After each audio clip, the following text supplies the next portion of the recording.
मेरे प्यारे दोस्तों, अस्सलामु अलैकुम वरहमतुल्लाहि वबरकातुहू। हॉस्टल से वापसी पर काफ़ी रात हो चुकी थी। घर से मुसलसल फ़ोन पे फ़ोन आ रहे थे। घर जल्दी पहुंचने के चक्कर में निहायत सुनसान सड़क की तरफ गाड़ी का रुख मोड़ लिया। सड़क पर काफ़ी अंधेरा था, इसलिए मैं चाहते हुए भी गाड़ी की रफ्तार तेज़ ना कर सकी और अचानक एक खातून गाड़ी के सामने आ गई। सामने का मंजर बहुत ही खौफनाक था। उतर के देखने की भी हिम्मत ना थी कि सामने कोई जख्मी हुआ है या नहीं। काफ़ी हिम्मत करने के बाद उतरी तो एक कांपती हुई आवाज़ आई, बेटी। जब पीछे मुड़ के देखा तो गंदे कपड़ों में एक बूढ़ी अम्मा खड़ी थी।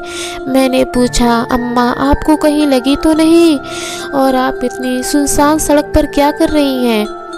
अपने खौफ पर काबू पाते हुए पूछा, बेटी मैं शाम को काम से वापस घर जा रही थी, लेकिन मैं रास्ता भटक गई।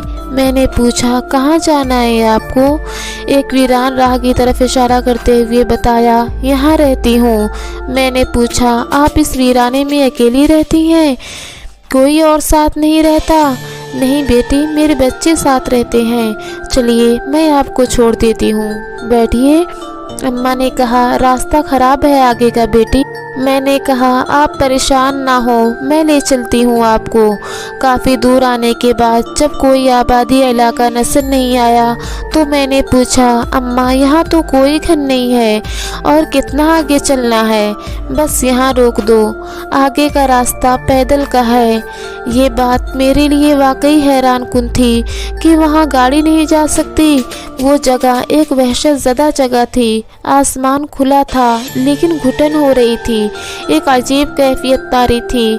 बस वापस जाने के लिए मुड़ी थी कि पीछे से आवाज़ आई, आओ बेटा चाय पी कर जाना। उनकी आवाज़ में मुस्कुराहट और वहशत थी, लेकिन मैंने इस वीराने से निकलने में ही आफियत समझी। नहीं अम्मा, मुझे जाना है। गाड़ी की तरफ मुड़ी तो सामने का मंजर नाकाबिले यकीन था। गाड़ी तो मेरी पहुंच से बहुत दूर हो गई थी। सामने अंधेरे और वहशत के अलावा कुछ भी नहीं था। एक हैबतनाक आवाज़ आई, चाय पी लो, वापस जाने का तो कोई फ़ायदा नहीं। मेरी तो पीछे मुड़कर देखने की हिम्मत नहीं हुई। घुटन और बढ़ गई। लग रहा था जैसे अब सांसें बंद हो जाएंगी। मैंने पीछे मुड़े बगैर कहा, फ़ायदा क्यों नहीं अम्मा, मैं आपसे फिर मिलने आऊँगी।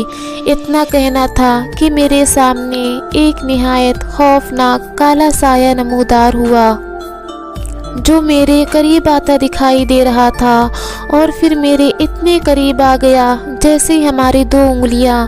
आगे क्या हुआ बताना मुश्किल है, लेकिन इतना याद है, उस साये के करीब आते ही मुझे आयतल कुर्सी याद आ गई।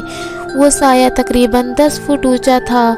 खौफ इतना था कि मैंने अपने हवास खो दिए।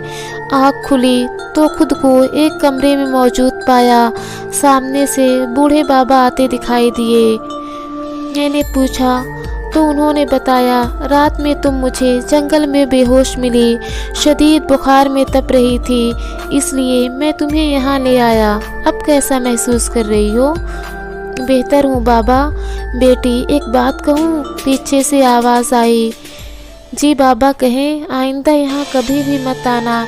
ये सुनकर मैंने इस बात में सर हिलाया और उनकी खैरियत दरियाफ्त करने के लिए आगे बढ़ी तो कोई नहीं था। वो बाबा दरअसल अल्लाह की तरफ से भेजे गए फरिश्ते थे। वो रात मेरी ज़िंदगी की सबसे खौफनाक रात थी। मैं चाह कर भी वो रात कभी नहीं भूल सकती। मिलती हूँ एक नई स्टोरी के साथ। खुदा हाफिज़।